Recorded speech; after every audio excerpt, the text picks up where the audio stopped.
টি-20 বিশ্বকাপের সুপার 8-এ বাংলাদেশের প্রথম ম্যাচ কাল। স্যার ভিভিয়ান রিচার্ডস স্টেডিয়ামে শক্তিশালী অস্ট্রেলিয়ার মুখোমুখি হবে শান্তরা। বাংলাদেশ সময় শুক্রবার ভোরে ম্যাচ শুরু। অ্যান্টিগা থেকে আব্দুল্লাহ হীরার প্রতিবেদন। কোচ অধিনায়কের অনেকক্ষণের শলা পরামর্শ, একটু পরে কোথায় যেন হারিয়ে গেলেন কাপ্তান। শান্তকে খুঁজতে গিয়ে পাওয়া গেল সাকিবকে। সবার আগে ব্যাট প্যাডে রেডি, নেটে অনুসরণ করতে গিয়ে হলেন বিরক্ত, নেট ঠিকভাবে দেয়া নেই।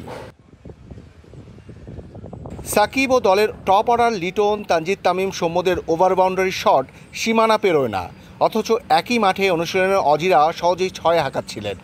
ব্যাটিংয়ে এমন পার্থক্য টাইগাররা কিভাবে এড়াবেন ম্যাচে? এবারের বিশ্বকাপের উইকেট সব দলের টপ অর্ডার ব্যাটারদের কঠিন সময় পার করাচ্ছে। শান্ত একই কারণে রান পাচ্ছেন না, কিন্তু সুপার 8 পর্বের টপ অর্ডারের ভালো খেলাটা খুবই গুরুত্বপূর্ণ।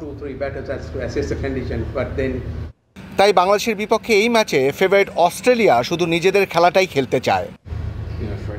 তারা খুব ভালো ক্রিকেট খেলেছে, কিন্তু আমরা নিজেদের খেলাটা খেলতে পারলে জয়টা সহজ হবে।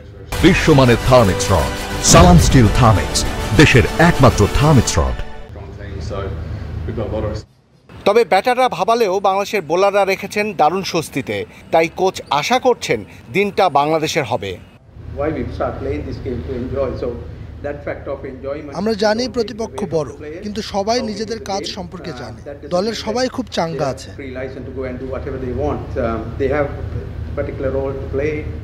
অনুশীলনের শেষক্ষণে জানা গেল শান্ত ব্যাটিং অনুসরণ করেছেন ইনডোরে। কম বেশি সব টপ অর্ডারই ম্যাচের আগের দিন নিজেদের প্রস্তুতি সেরে নিল নেট ব্যাটিংয়ে। তবে দেখা মিলল না অধিনায়ক শান্তর।